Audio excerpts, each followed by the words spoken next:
President Trump's first official overseas trip to the Middle East this week, where he met with the newly installed president of Syria. He dropped all of the sanctions against that country despite Israel's opposition. The trip included stops in Saudi Arabia, Qatar, and the UAE, but he did not stop in Israel. Sir, what message do you think President Trump's trip sent to Israel overall? Well, first off, I think it was a very successful trip for the American economy. The president secured financial commitments in all three countries, including a historic contract for purchasing Boeing aircraft that'll really support American jobs. And I don't gainsay that. But Kristen, I've never been a fan of American presidents criticizing America on foreign soil.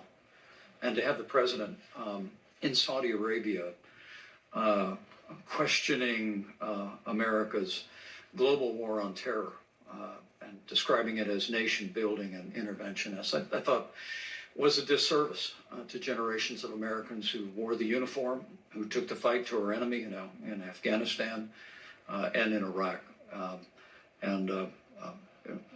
Particularly giving that speech in Saudi Arabia, where 15 of the 19 9/11 hijackers hailed from, and not including Osama bin Laden, I thought was unfortunate. Let me ask you about another aspect of President Trump's trip.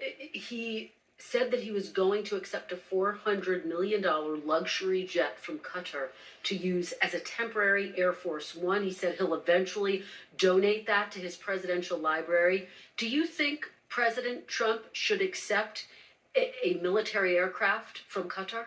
Well, I think first we've got to remember who Qatar is. We've got a military base there. I have members of our immediate family that have deployed to the region.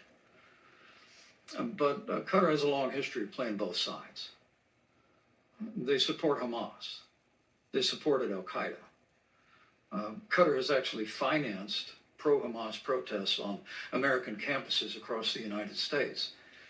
And so the very idea that we would accept an Air Force One from Qatar, I think, is inconsistent with our security, with our intelligence needs, and my hope is the president reconsiders it. I think if Qatar wants to make a gift to the United States, they ought to take that $400 million and plow it into infrastructure on our military base. So you're saying President Trump should turn down this plane? I think he should. I think, look, others have observed there are profound issues, the potential for intelligence gathering, the need to ensure the president of the United States is safe and secure as he travels around the world. And of course, also there are very real constitutional issues. The Constitution prohibits public officials from accepting a present, in the words of the Constitution, a present from a foreign state. Now, they may have some basis through chain of title, through avoiding that, but I think it's just a bad idea, and my hope is the president will think better of it. Let me ask you about an issue that you raised. President Trump's tariffs obviously have been a big theme of this second administration. President Trump says foreign countries pay for the tariffs. He says they're going to make the country rich, and yet you have said, you've called them the Trump tariff tax. Why?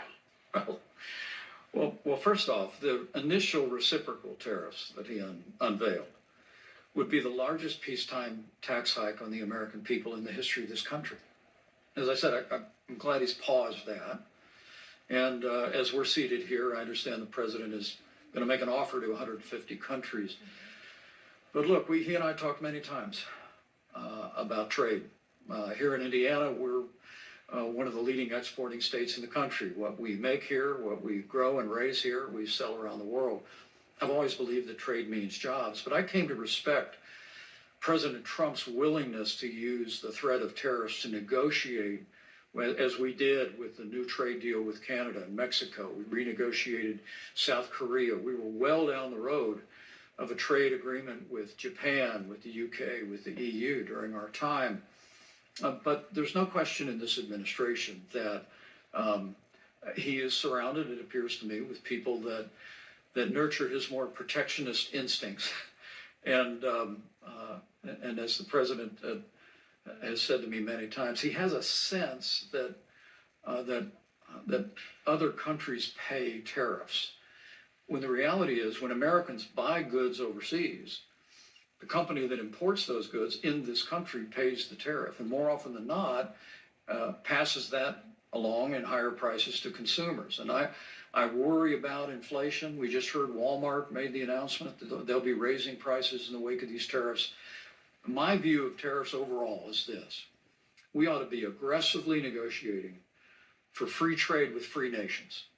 We ought to use the threat of leverage to bring down trade barriers and subsidies. Well, to that point, let me ask you about the tariffs from the first term. They added some $80 billion in higher prices for Americans, increased prices on things like tires and washing machines. Why didn't you say they're a tax during the first administration?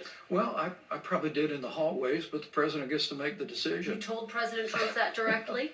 Well, sure. How But did he respond? look, when you're vice president of the United States, my view is always this: I'd favor the president with the full range of my opinion in private. And then when he made the decision, my job was to support his decision, absent some higher calling or higher obligation that one has. And I fully supported his approach on tariffs, but I was never confused about who pays tariffs. Came to the Middle East pronouncing what you might call the Trump doctrine. There are no true friends or enemies, just economic interests. When previous American presidents talked of spreading American values, democracy, and human rights, Trump offered a different vision. Far too many American presidents have been afflicted with the notion that it's our job to look into the souls of foreign leaders and use U.S. policy to dispense justice for their sins. He basked in an extravagant and luxurious reception in the Islamic world as he heaped praise on the leaders of Saudi Arabia, Qatar, and the United Arab Emirates, and the massive investments they've promised to make in the United States. They have a lot of money, and I want them to spend the money in the United States. It's a reset of American policy and a reset for Donald Trump, who promised a ban on Muslims coming into the United States as a key pillar of his first campaign. Fast forward to this week, Trump made his first public visit to a mosque, touring the Sheikh Zayed Grand Mosque in the UAE. It is so beautiful. Very proud of my friends. This is an incredible culture. Trump's trip got underway with a royal welcome in Saudi Arabia. He was escorted by military jets in the air and Arabian horses on the ground. And he received a warm greeting from the Saudi Crown Prince Mohammed bin Salman, who he showered with compliments in return. Well, I like them a lot. I like them too much. That's why we give so much, you know? President Trump met with former rebel leader turned new president of Syria, Ahmed al-Sharaa, the first meeting between a U.S. and Syrian leader in 25 years. The president announced he would be lifting sanctions on Syria. The sanctions were brutal and crippling and served as an important function, nevertheless, at the time. But now it's their time to shine. Throughout the trip, Trump talked about his push for a nuclear deal with Iran. On Friday, he announced that a proposal had been given to the Iranians, while taking a carrot and stick approach. Iran wants to trade with us, okay, if you can believe that, and I'm okay with it. I'm using trade to settle scores and to make peace. He suggested Iran faces a choice, a deal with the United States or a military strike on its nuclear facilities. It's either going to be done nicely or it's going to be done violently. Amidst all the fanfare of Trump's journey, concerns about conflicts of interest and national security risks too. As ABC News first reported, Trump wants a luxury Boeing 747-8 jumbo jet as a gift to the administration from the royal family of Qatar, estimated to be worth some $400 million. The aircraft is so extravagant, it's been called the Flying Palace. Trump this week repeatedly brushed aside concerns over the plane. I would never be one to turn down that kind of an offer. I mean, I could be a stupid person and say, no, we don't want a free, very expensive airplane.